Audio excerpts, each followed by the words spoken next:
right, now that we went through the Core wines. wines, we're going to step it up here, and we're going to do the Vineyard Select Pinots, which are fairly low production.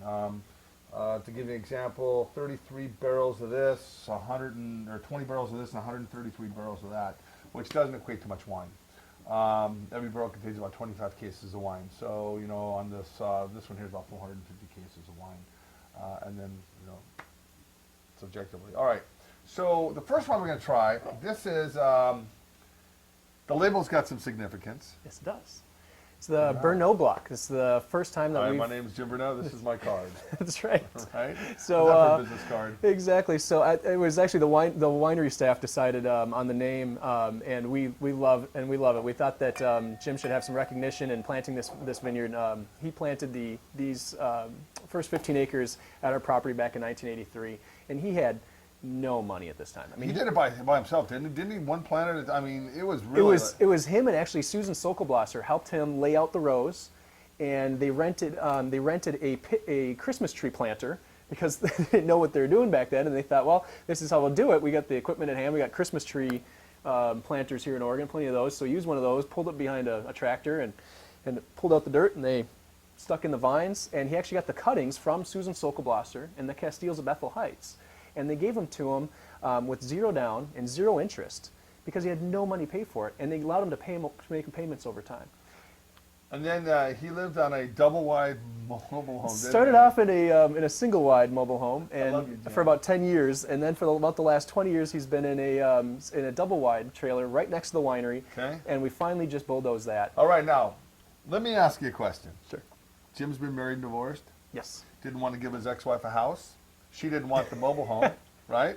So, perfect timing. He gets rid of all his stuff, he pulls down, he rolls it down, and now he's building a house.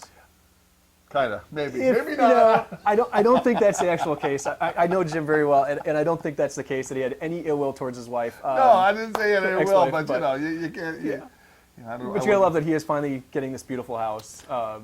You know, and it's actually going to have some guest suites on it. So for good customers, you know, we'll actually have some accommodations at the winery finally. And that was also part of the motivation, you know, and honestly convincing the board of directors to allow us to spend some money and build a house next to the property. Well, I think what's kind of nice is Jim's been very humble for a long, long time. But by the way, Jim, you got to update your little picture you put everywhere with you on the tractor. That looks like it's a 20-year-old picture.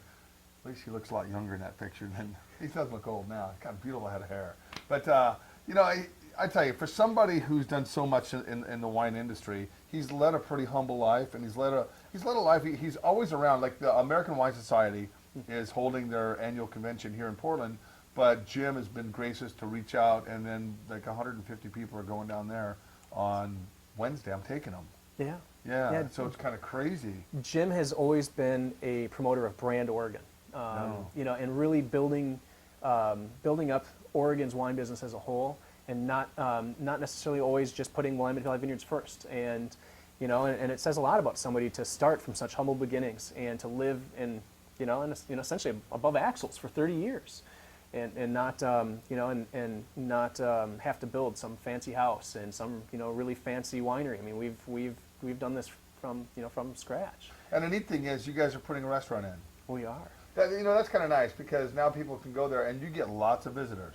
We do. So people can go there for a little snack. Exactly. So right now we have a small plates menu as well as a few entrees. Hired a great new executive chef.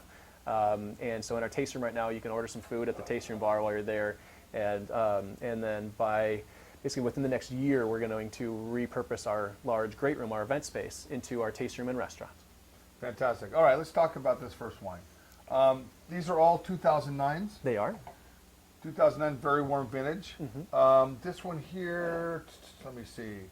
Wadensville clone, Dijon 667 and 777 clones. Exactly. So we've got the Wadensville clones, the original Swiss clones, planted in this property by Jim back in '83, and then we've done some grafting with some 667 and 777, some newer clones that were brought over, of course, by Druin. If anybody ever doesn't say that Oregon Pinot is terroir driven, I don't know what it is. I mean, some people say, well, I really can't taste the difference. Well, you can't taste the difference if you only have one or two. But if you drink several different wines, you go to several different areas in the northern Willamette Valley, there are slight subtle differences. Absolutely, and this site in particular is very aromatic, and it has a very particular aroma. And Yeah. it's very earthy. You can comment It's on very it. earthy. Yeah, I know. Very It's very earthy. It's kind of tarry in a good way, not a bad way. Absolutely, yeah, and that's what why we really enjoyed this some of this fruit so much, and why we had to make a specific block bottling, not even a vineyard bottling, but a block designate of this block, because it is just some of the best and most interesting fruit that we have. How big is this block? 15 acres? Just 15 acres. Renault block. Sustainably and organically grown grapes. 1983. Wow, I was 2 years out of high school. You know, Jim had didn't have enough money at the time for the grapes, much less an irrigation system. So he went to Fred Meyer, and they were having which is a local store, and luckily they were having a sale on hoses, and he bought 17 lengths of garden hose, and for the first year ran up and down that vineyard, watering the vines by hand. Yeah. You know what? I think that's what you have to do. I think if you look at the core pioneers, David Lett, David Erie, Dickie Rath, Jay Summers, all those guys, you know, back in the beginning, and look at Myron at Amity. He had that old tractor, I think a diesel 8 tractor, a little yellow thing. But that's how it was. You know, now the farm equipment's changed, money's become a little bit more available, and Oregon's become a player in the wine industry. But the humble beginnings were always, you know, 25, 30 years ago. They were just guessing. 30 years ago, there was no industry here, Yeah. and they didn't know what clones to plant. They didn't know what equipment to use. They were just guessing. All right. Elton, tell me about Elton. the Elton Vineyard. This is a good story, too. This is great. So Dick and Betty O'Brien, back in 1983, the same year that Jim planted his property, planted a vineyard in the hills in the Eola Amity region, just above the town of Hopewell, which is a little town just outside of Salem. So right in the heart of the Willamette Valley. It's ancient volcanic flow, so it's a Jory soil, of course, that you also know in the Dundee Hills and in the South Salem Hills where we are.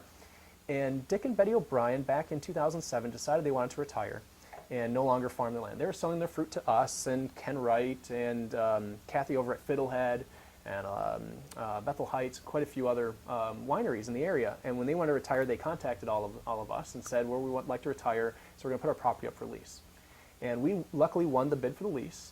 And now Dick and Betty, actually Betty O'Brien sits on our board of directors. And they have decided to give away this property. This is so cool. So rather than passing on this vineyard and all of their life's work to a family member, they've decided when they pass on, they're going to give this property to Chemeketa Community College and Oregon State University to their viticultural programs. Very cool. So when they pass on, we're going to write 2 checks. We're going to have the land appraised. We're going to write 2 checks, each for half the value of the land. One to Chemeketa, one to Oregon State Universities, to their viticultural programs. So Nice. they're going to give this back to the Oregon wine industry. Jim's always on the cutting edge of all that stuff, man. That's great. All right, so Beck, the retail on this one, 45, 45? 45, 41. Okay, all the 40s. Yeah. Right there. Which is a solid, which is pretty solid for high-end Oregon Pinot. Absolutely. I mean, you know, when you start looking at some of the other big names on top of that Dundee Hills, you know, at $100, 150, 175, $200 a bottle. Right. You know, you're definitely losing a market share of people that can afford those. Right. But You know, the interesting thing is, like I said, these first 2 wines that you tried, this is all Jory soil. That's that red, volcanic, iron-rich soil. And that's the same soil they have in Dundee. So you don't have to spend a bunch of money on a Dundee Pinot. You can buy Pinots from 2 other regions, the Eola Amity Hills and where we are in the South Salem Hills, and get those same soil characteristics. Yeah, what a difference between the Brunel and the Elton. Elton's, for an 09, first of all, 09 was very warm and very jammy, just really lengthy. Yeah, it's just a really nice wine. I think the Elton, of the 3, right now is showing the best. Longevity-wise, we'll see, you know, which one holds the best over time. It changes each month. These ones are definitely certainly really evolving right now. I don't think 09 is going to last a long time. Like 08 might last a little bit longer. I think 10 will last a little bit longer too. Just personally speaking, you know, just in higher alcohol, lower natural acidity. Overall, not everybody, but overall.